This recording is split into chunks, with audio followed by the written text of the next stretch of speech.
Bom dia. Vamos agora passar para vocês o vídeo RG, Regeneração Global 02. Como nós falamos, a droga alavanca a violência e oferece as bases iniciais para o crime organizado se estabelecer, se instalar. E a partir da droga começam os outros tipos de atividades ilegais. São os roubos de carga, roubos a caixa eletrônico, né? E isso aí gera todo um problema de intranquilidade para a população, os assaltos à pessoa física e tudo mais, gerando essa intranquilidade toda, essa falta de vontade até de sair de casa com medo da situação, né? E isso afeta inúmeros outros setores. A população prisional, por exemplo, no Brasil, hoje, 80%, estimativa, tem como pano de fundo a droga. Veja bem, às vezes o elemento é preso por roubo, por latrocínio, por assalto, por qualquer outro tipo de situação. Na verdade, ele estava envolvido no uso, no tráfico de drogas, por carência de dinheiro, necessidade de dinheiro, ele vai cometer esses delitos e acaba por ser preso em função daquele delito, e não pelo tráfico em si. Uma boa parte é tráfico, a maior parte da população prisional é tráfico de drogas. Mas existe uma outra parte que, embora esteja no tráfico, no uso, acaba cometendo outros delitos. Isso engrossa a população prisional. Hoje, 80% da população prisional tem como pano de fundo a droga. E a feminina, a estimativa ainda é maior, para 86%, que elas entram por conta do namorado, do amigo, né? E acabam se enveredando por esse caminho e acabando presas. O direito de ir acaba prejudicado. Nós vamos mostrar a vocês nesse vídeo, por exemplo, mais droga, mais violência. Mais educação, menos violência. Vocês vão ver números que levam claramente a essa exposição. Mais polícia, mais prisões, né? Essa questão da violência, das prisões, da falta de policiais, é um problema global. Veja, por exemplo, se formos analisar a população americana prisional, com 2.200.000 presos, que é do Brasil com 700 e poucos, e olhar a eficiência na resolução de crimes violentos nos Estados Unidos de morte, né? E 65% dos crimes são resolvidos. A média brasileira está em 5% só. Isso aí, então vamos lá. Lá não deveria ter praticamente violência, porque a polícia é bem eficiente, prende.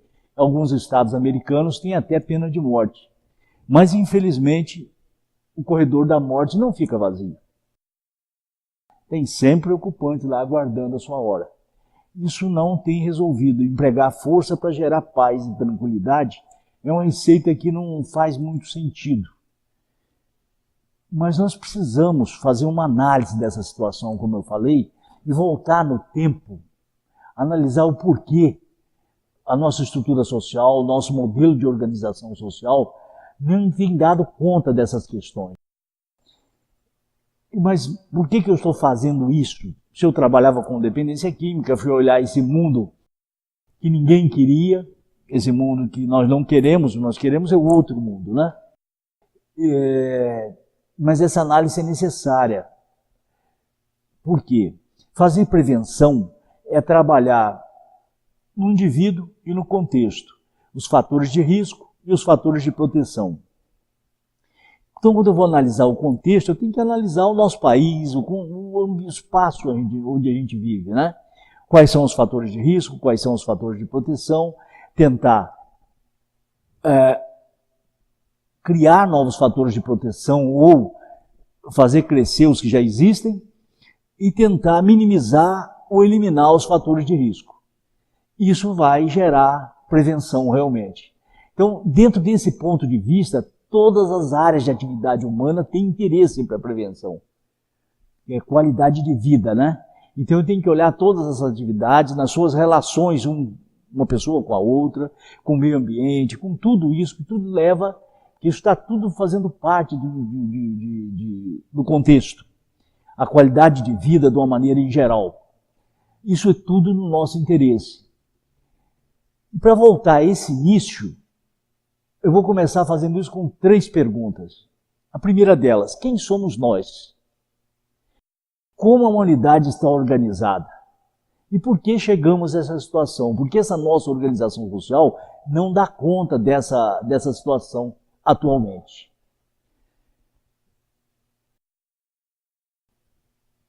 Primeiramente, quem somos nós, né? A pergunta. Animal, mamífero, sem presas, sem garras, não temos pelagem grossa para enfrentar o frio. No entanto, estamos no planeta inteiro, dominamos o planeta. Somos extremamente competitivos. Você vê, os hominídeos chegaram não fazem muitos e muitos. Tem animais muito mais antigos que a gente no planeta, fora os extintos. Começamos lá, você sabe, com homens hábiles, né? Depois os efirenses, neandertais, finalmente nos sapiens, chegar no homem moderno. Nós vamos ser encontrados em todas as partes do planeta. Nós vivemos no norte da África com temperatura 50 graus acima de zero e vivemos na região do Ártico com 50 graus abaixo. Nós nos adaptamos a todas as situações. Somos uma raça muito agressiva, né? Nos organizamos socialmente dentro desse modelo. A nossa organização, podemos chamar que é uma organização piramidal. Eu vou começar a mostrar para vocês agora essa nossa organização, uma forma de ver, essa forma como nós nos organizamos, como a humanidade está organizada. Mas vejam vocês, como eu dizia, como é que nós nos organizamos socialmente? Primeiro éramos pequenos grupos nômades, mas sempre organizados de uma determinada maneira, sempre de uma forma que a gente pode chamar de piramidal. Ou seja, o mais forte no topo, os melhores no topo e o resto constituindo as bases, sempre em pirâmides. E nós nos organizamos tudo nosso dentro desse modelo. Nós temos hoje uma das pirâmides das mais importantes, que comanda praticamente o destino do planeta, a pirâmide do poder econômico, que é composta de diversas outras pirâmides. No topo dela vão ter as transnacionais, os grandes conglomerados, os bancos, as indústrias, o comércio, os serviços, todo tipo de atividade humana, terminando na base com o MEI, vamos dizer, o microempresário individual. Essa pirâmide praticamente decide o destino do mundo, porque como ela controla os recursos materiais, ela controla também os rumos das pesquisas, a área onde ela põe dinheiro em pesquisa aplicada anda mais rápido. E isso praticamente dá uma direção para onde o mundo deve andar. Os destinos ficam muito ligados a elas. Normalmente as pesquisas básicas vão para outro tipo de pirâmide, que é a do poder público, que vai fazer isso a fundo perdido. A pirâmide do poder público também já se divide em outras pirâmides, que é o executivo, legislativo e judiciário. E vamos ter centenas de pirâmides. A pirâmide dos assalariados, os maiores salários na ponta, os menores embaixo, assim vai. Temos a pirâmide dos esportes. Dentro da pirâmide dos esportes, muitas e muitas pirâmides se formam lá dentro. Futebol, por exemplo. Lá no topo hoje está o Cristiano Ronaldo, né? Mas já tem uma turminha querendo chegar no lugar dele, que é a mobilidade social. Quer dizer, as pessoas são substituídas de maneira cíclica na ocupação dos postos piramidais. Tudo é pirâmide, tudo é negócio. Nós competimos por tudo. Esse sistema de pirâmide, cada pirâmide tem a sua regra de acesso e a regra de permanência. E se consolida no sistema de mérito. Como é que é isso? Por exemplo, a pirâmide do poder público, né? O executivo. A regra de acesso é o voto. Vamos ocupar o topo da pirâmide as pessoas que têm o maior número de votos, que são os escolhidos, vamos dizer assim. Depois nós temos um segundo nível, os cargos de confiança, chamado CC, e depois os funcionários concursados, que entraram para o concurso público. No legislativo, normalmente, também voto. Tem o pessoal também concursado, que faz parte. O judiciário, concursos públicos, né? Então, são só as regras de permanência, de acesso, ficam ali definidas, nas leis que regem essas relações. E assim a coisa vai andando. O sistema de mérito. Por que mérito? Não, eu passei no concurso, então eu tenho esse mérito, eu pertenço a esse ponto, são as entrevistas, as seleções, os processos seletivos, pelos quais nós passamos, competindo com outras pessoas, e ganhamos direito àquela vaga.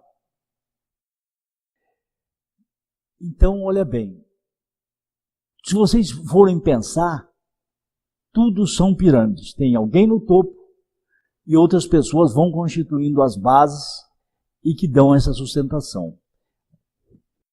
As pirâmides interagindo entre si, outras, quando eu falo pirâmide do poder econômico, eu estou criando como se fosse uma pirâmide que é um coletivo de tudo, do poder público a mesma coisa, dos assalariados também tem lá suas divisões, então, mas tudo feito de maneira piramidal.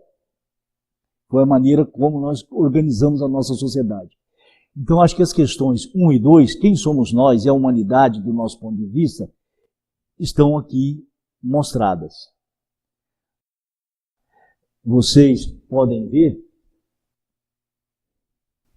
cada pirâmide dessa, ela ocupa o nosso mundo inteiro, cada um está dentro dele. Tudo é competição, tudo são negócios. E aí, mas ela tem um efeito colateral. Veja bem, para que você estivesse na sua posição e competiu para estar lá, quantos perderam? Então, esse sistema ele sempre vai gerar o chamado sobrante. Então, a primeira e a segunda questão estão prontas. E por que chegamos a essa situação? Nós vamos analisar esses sobrantes. Bom, como eu dizia, vamos analisar esses sobrantes. Vamos saber quem são eles, quantos são, onde e como eles se encontram e qual a sua interferência na nossa vida cotidiana, na nossa qualidade de vida. Tá? Vamos fazer uma análise numérica dessa situação. Temos aqui números obtidos através do IBGE e tudo mais, e vou passar a fazer para vocês agora aqui uma exposição de números que vão mostrar quantos são esses sobrantes, para responder essas questões que nós propusemos agora. Bom, em primeiro lugar, população brasileira, né? O último censo do IBGE, como vocês veem, temos 208 milhões de habitantes. E lá vai eu. População com até 14 anos de idade, vamos ter mais de 45 milhões. Vou retirar essa população. Eu vou pegar também a população feminina acima, igual ou maior que 62 anos de idade. E vou retirar desse total. E vou pegar a população masculina com 65 anos ou mais. E vou retirar desse total. Vou admitir que as pessoas com mais de 65 já estão aposentadas, as mulheres com mais de 62 também, que crianças abaixo de 14 não trabalham. isso vai me sobrar uma população brasileira em idade economicamente ativa. E como vocês veem, o resultado fica 142 milhões de pessoas. Agora, dessas pessoas todas, quem são os contribuintes do INPS? Quantos são eles? Segundo o INPS, temos lá 58 milhões, mais ou menos, né? Agora, tem pessoas que não contribuem com o INPS, recebem por outras fontes.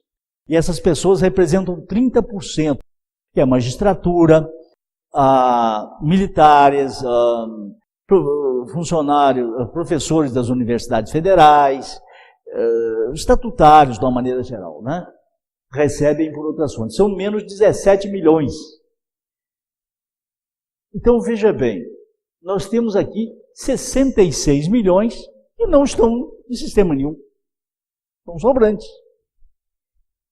Agora, se nós olharmos 66 milhões de pessoas, o que eles fazem? Não tem espaço para eles. Não existe pirâmide na qual eles possam entrar. Eles estão fora das pirâmides, fora do sistema piramidal, são sobrantes. Aí nós temos o número de desempregados, por exemplo, no Brasil. No Brasil, vamos olhar. Dizem que nós temos 12 milhões, outros dizem 14. Alguns não concordam com esses números, dizem que chega a 20, que existe problema no método, que o Brasil desconsidera, por exemplo, o camarada que recebe auxílio, Bolsa Família, considera que não é desempregado mais, que recebe auxílio, outros tipos de auxílio, que também não estão desempregados, como auxílio-desemprego, por exemplo. Então, que isso não é correto. Mas não vamos pegar 12 milhões, vamos fazer o seguinte, vamos tirar 14 milhões de desempregados, que são pessoas que estão tentando participar na mobilidade social, quer dizer, preencher vagas que se tornem disponíveis ou vagas novas criadas dentro do sistema piramidal. São pessoas que têm uma busca por emprego. Esses são os considerados desempregados no Brasil.